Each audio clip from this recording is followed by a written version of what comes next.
Welcome to this week's podcast episode. I brought on Delia Perry. Delia, welcome. Hello. Thank you so much, Heather, for having me on. It's an honor. I'm really excited to have you. I think this is going to be a great topic for listeners and for people out there. But give a little background. Where do you live and what do you do?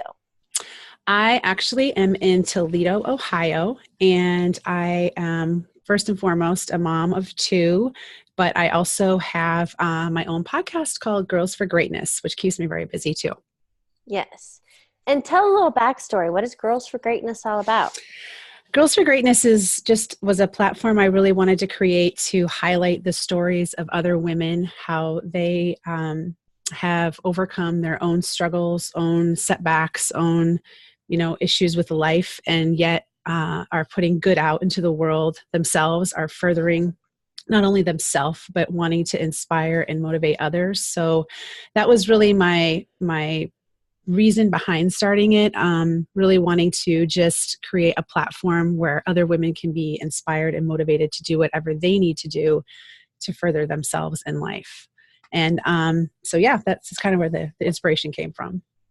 So you started the podcast, and then what else are your goals or visions for Girls for Greatness?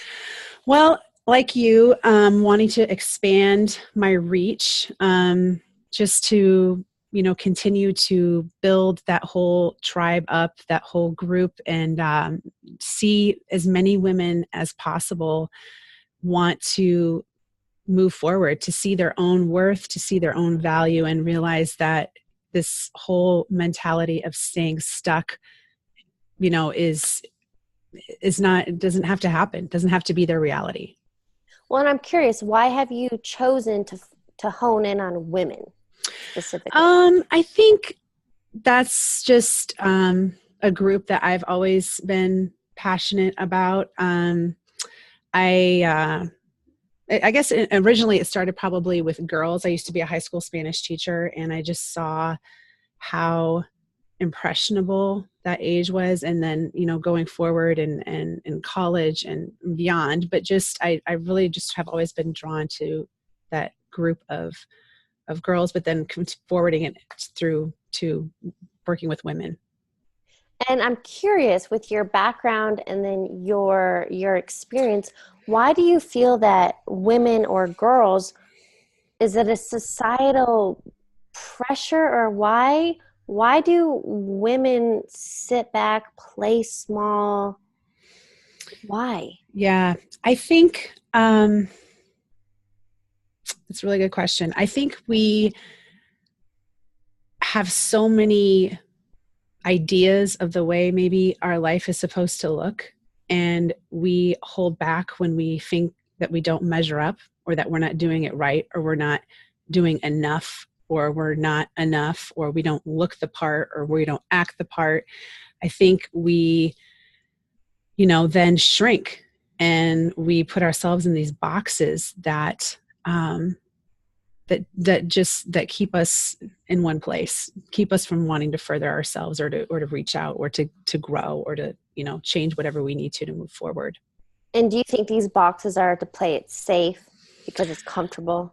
I think it is. I think a lot of it is. I think, I know you're obviously super passionate about pushing past your comfort zone.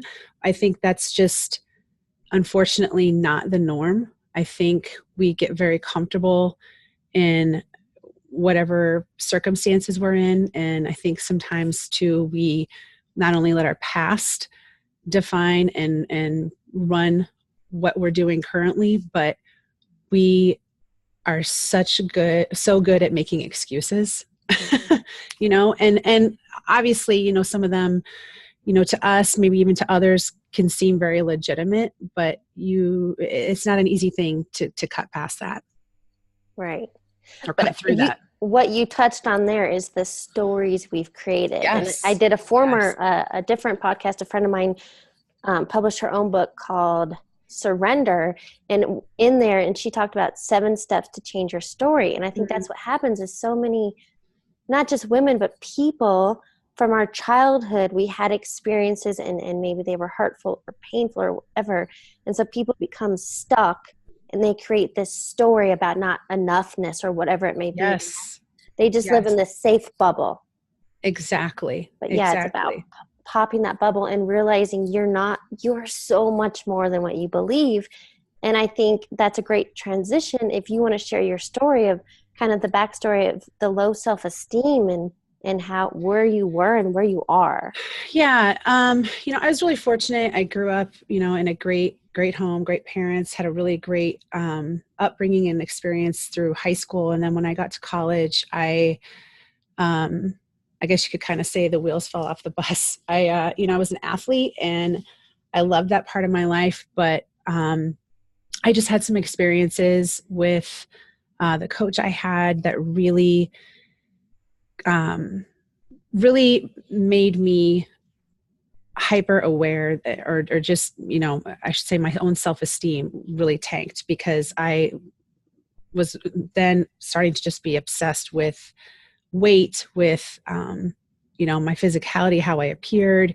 And I've said this before on other podcasts that, I in no way, shape or form believe that my coach's comments and whatever happened was intentional. I think, in his heart of hearts, he was probably doing what he could as a coach to further his team and helping us move forward. But at that time, whatever I took from that, I own and I internalize, but that just started a spiral for me that took me a really long time to get out of. I mean, even through getting married and being an adult, it was years and years before I really had to do the hard work of working on myself and letting a lot of that go and owning my own part and, believing in my own worth and my own value. Yes. So what was the silver lining? Now that you can look back and like, that was a shitty experience. Yeah. But right. And yeah, I mean, we all have them, right? We all have these experiences in life that can keep us stuck forever and feel damaged, or we can move past. I don't care, what it is. But the silver lining, I think, is that I have perspective to help some of the other women. I shouldn't say help. I should say to inspire and motivate some of the other women that I, am reaching out to and working to, reach with my podcast. I think that I also have a deeper appreciation for what my own body can do and who I am inside and out. And I don't know if I would have had that if I wouldn't have, had to really stop and evaluate and realize, this is who I am. These things don't define me. So. Right. And what we've touched on previously is that everything is happening for you, Yes. not to you, and getting out of that victim mode. But it's an assumption I'm going to make. Had you not gone through that experience, you wouldn't be pushing to help other people not feel that. Exactly. Exactly. Yes. I mean, for sure. I mean, it's something that's been a huge source of inspiration for me to move forward and to realize that, because we're so outwardly focused and, we all play our part in that. And I know it's just the world we live in, but you really got to get grounded in who you are, I think, to move forward, to improve your life, to improve your relationships. I don't care what it is. I mean, you've got to know deep down, your worth and who you are. Yes. Well, and then my question for you, when you're working with these women or sharing the messages, social media can be your friend or foe, in my opinion. Yeah. And I remember high school was not my favorite. I actually hated high school. Talk about self-esteem and stuff. I never felt like I fit in. Yes. But in today's world with social media and the comparison and judgment, how are you working with these younger women? I think, again, trying to ground them and inspire them to believe in what's true and to realize that a lot of what we see is maybe not the whole truth. I mean, as as you've heard, you know, a lot of times it's the highlight reel. Yeah. I mean, I have a daughter who's 13, and I talk to her a lot about this, you know, because she, well, like any teenager, you know, loves Instagram, loves whatever, but, you know, it's reminding her, and quite frankly, reminding myself. I mean, it can be daunting, right? I mean, I've done it too, where I go on and I start scrolling, and then you start thinking, well, God, what about how I look? And my life sucks, and I'm not doing this, and I don't have this. And, you know, I mean, it's so easy to get inundated. Yes. Well, then, especially having a teenage daughter, what Mm-hmm. are the fundamentals that you're teaching her so that she, you know, has that confidence and can push past the judgment and Yeah. comparison? Yeah. I think pouring into her a lot about who she is as a person, and the value in that, and how that is really what is important. And one of the things I talk to her a lot about actually is that I don't really care, and no one's going to care what you look like on the outside if you're a jerk or you're not a nice person. So we talk Right. a lot about kindness, because I think, especially at her age, it's a time when kids can be brutal. So For sure. So what have you, since the college days, what do you do? Because my notes were that, you know, combating the struggle, but the big thing is to recognize the unhealthy space. Then what? um you mean like in the past, or you mean like now? Like, how do I recognize an unhealthy space? Yeah. Um, I think being really self-aware is key for me, and also within that self-awareness is being mindful of how I talk to myself. Mm. You know, I really that has been huge, because I did a lot of damage for a lot of years. You know, saying the wrong thing when I looked in the mirror. So um, that's been key. I mean, we all have our days, right? We talked about this when we chatted on the phone. I know we all have our days where we're gonna slip back into old habits, old ways of thinking. And the key is, and I think it was that you said this, your awareness enables you to snap yourself out of it a lot quicker Yeah. than, you know, the past. So Well, so since you touched on language, are there words that you've removed from your vocabulary so you don't even go there? yeah, like fat, or, you know, what would be some other ones? Can't, should. Can't, yeah, should, just a general thinking of disappointment, or looking for the flaw versus looking for the good. Yeah. Well, and I know how, like, language is so powerful in all areas of life. And those are words I don't use. I don't use can't. I don't use should. Yeah, Um, it's true. Even I know it's kind of the New Year's resolution and people are all so gung ho, but they're going to fall off because if you don't, sometimes I think people just think too big a picture. And then when they don't see, you know, they don't lose 60 pounds overnight, they're like, well, I give up. Right. But what I use for language for me and going to the gym is I get to work out. Yes. Not I have to. Yes. I Yes. get to. Yes. And that's how powerful language is. Yes, it is. It is, for sure. There's such a connection between the words and our thought process. And if your, you know, mind isn't firing the way it should, you're not going to probably do what you should. Well, on that note, so do you have a morning routine or what do you do if you kind of go off the I do. wagon? How do you I get do. back on? I do. I'm a very, very big into my morning routine. I usually will sit down and I kind of lay out my intentions for the day. I write out my intentions. I have a gratitude practice like you do. I, you know, just review what I want to accomplish, what, you know, my top 3 must do's are, you know, things that I really need to get done or else. And I try and not, you know, then beat myself up if I don't get the other 15 things on my list to do. And also, I think just taking time to pause and breathe has been key for me, and working out for sure. Taking that time for self-care. That's like become like brushing my teeth. It's like a no-brainer to keep me going. So what would your advice be to somebody who's in this stage? They at least have the awareness that, all right, maybe I don't have the most confidence, or I'm always doubting myself. Where would you tell them to begin?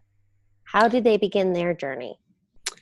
I think you have to, first and foremost, get very clear on what you really want out of life, what you want your life to look like. Well, who do you want to be? And maybe it's not what you want it to look like, but who do you want to be? How do you want to feel? Who do you want to be? What do you want to do? I mean, they all kind of intertwine, but I think the big key, and this was a really big realization for me, was, who do I want to be? How do I want to act towards others? How do I want to talk to myself? How do I want to talk to others? What ways of being can I get excited about? And on that note, I would just like to add, it's so important to know the what are you striving for? Maybe the goals, Right. But it's equally important to know your why. Yes, for sure. Without the why, there's not really, and I think maybe that's what happens with the resolutions falling off. People don't know the why. You want to lose 60 pounds. Why? To look so good? True. That's so true. That's so true. I have some rapid fire questions for you. I'd love to ask. Sure. What is a quote or motto that you live by? Oh man. Quote or motto. Well, a big one for me is choose kind. I just think about that a lot. And another big one for me is to embrace the moment. I really am big on realizing that, no one is guaranteed another moment, another day, just focusing on today. So, yes, being more present. Yes. Yeah. Couldn't agree more, because I used to be habitually future focused, always thinking about the next thing. I could be on vacation thinking about my next vacation. Yes. That is not a way of living. Yes. Awesome. What is something, especially in this realm, that you've had to unlearn?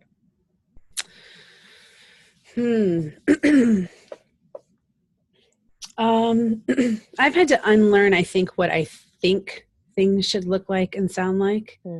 And just move forward and, maybe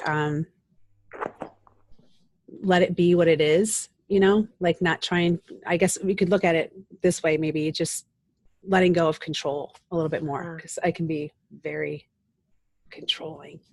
Let go, let flow. Yes. What is the best advice you have ever received? The best advice. Wow.